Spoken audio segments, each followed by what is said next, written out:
اللہ اللہ اللہ اللہ۔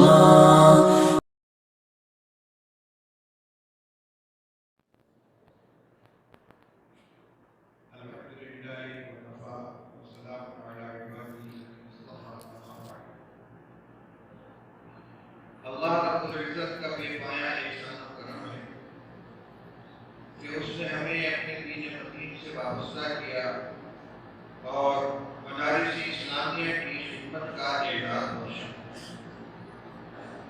اس وقت مدارس کے معاملات پر غور کرنے کے لیے ہمیں جمع ہونے کی توفیق دی۔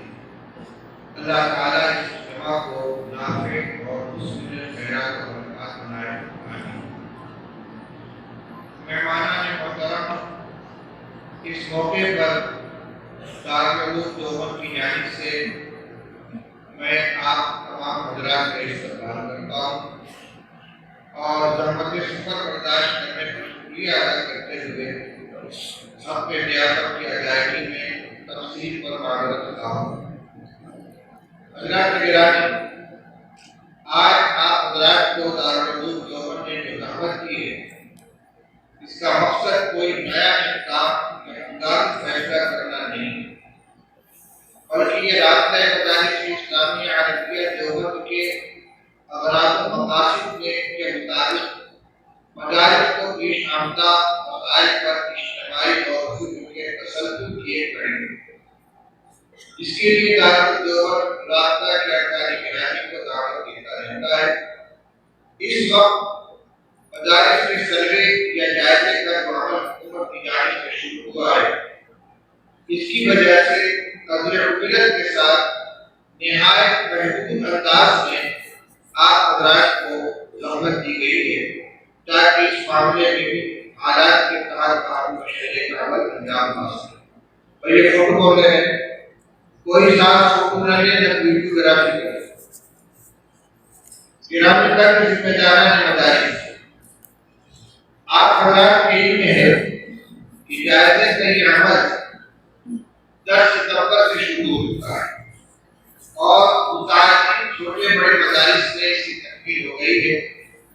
اب تک کے تجربے سے جو بات سامنے آئی وہ یہ ہے کہ حکومت غیر امداد یافتہ یا غیر متوقع مدارس کی تفصیلات جمع کرنا چاہیے، جس کے لیے 12 سوالات پر مشتمل ایک فارم کرایا جا رہا ہے اور اس مقصد کے لیے آنے والا سرکاری عملہ ان کی زبانی معلوم کر کے یا معائنہ کر کے اطلاع حاصل کرتا ہے۔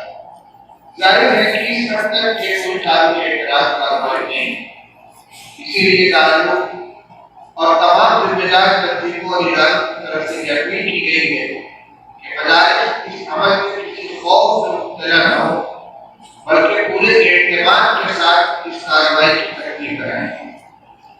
ویسے بھی مدارس اسلامیہ کا ہندوستان کی تاریخ میں روشن کردار ہے اور کسی پر مخفی نہیں۔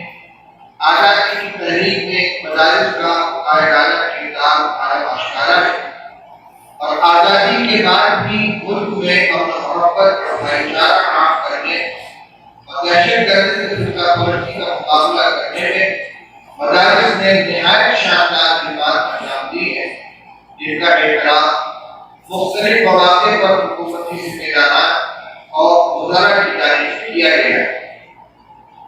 البتہ مہمانان گرامی، اپنے تاریخی اور روشن کردار کے ساتھ ساتھ مدارس اسلامیہ نے وقت کے تقاضوں کی تکمیل میں بھرپور حصہ لیا ہے اور ہر موقع پر امن و قانون کی پاسداری کا فریضہ نبھایا ہے۔ اس لیے مدارس کو کسی خوف یا مایوسی کا شکار ہونے کی ضرورت نہیں۔ البتہ یہ ضروری ہے کہ مدارس اپنی ذمہ دارانہ حیثیت کو محفوظ رکھتے ہوئے تمام انتظامات کو درست رکھیں۔ خاص طور سے 3 چیزوں پر توجہ دی جا رہی ہے۔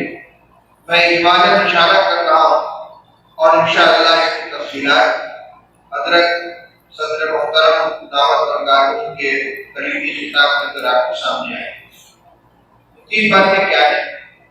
ایک تو مالیاتی نظام کی شفافیت، جس کے لیے آمد و خرچ کے تمام حسابات کا ریکارڈ رکھنا، ان کو آڈٹ کرا کر آڈیٹر کی رپورٹ محفوظ رکھنا ضروری ہے۔ اس معاملے میں شرعی اور قانونی ذمہ داریوں سے سبھی اہل مدارس بخوبی واقف ہے۔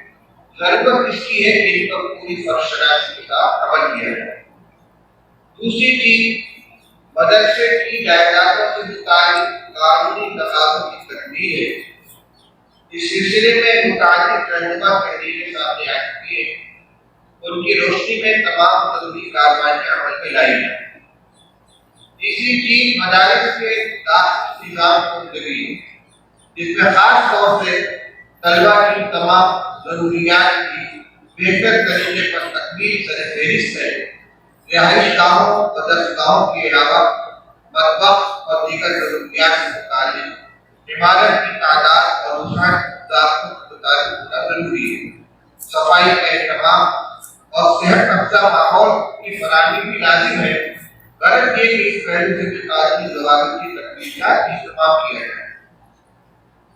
اللہ کا شکر ہے کہ مدارس اپنی وسعت کے مطابق انتظامات کو بہتر بنانے کی کوشش کرتے ہیں۔ پیشہ سامانی اور تنگی کے باوجود الحمدللہ مدارس کی وسعت پر ایک امور کی طرف توجہ دیتے ہیں، مزید توجہ کرنے کی ضرورت ہے۔ بس یہ ہے کہ اب تک جن چیزوں میں کوئی کوتاہی ہو رہی ہو اس کا اضافہ کر لیا جائے تاکہ مستقبل میں کسی دشواری کا سامنا نہ کرنا پڑے۔ آخر میں ایک ضروری گزارش یہ ہے کہ آپ حضرات سے زیادہ اس حقیقت سے اور واقف ہوگا کہ تمام اسباب کے ساتھ خالق کائنات کی طرف رجوع کامیابی کی شرط اول اور مسائل کی بنیاد ہے۔ اس لیے پہلے سے زیادہ رجوع اللہ کا اہتمام بھی کیا جائے۔ اللہ رب العزت اپنے فضل سے مدد فرمائے، مدارس کے ساتھ مسلمان کی ہر سرمایہ کی حفاظت فرمائے اور اس اجتماع کو کامیاب فرمائے۔ وآخر دعوانا الحمد للہ رب العالمین۔ السلام علیکم۔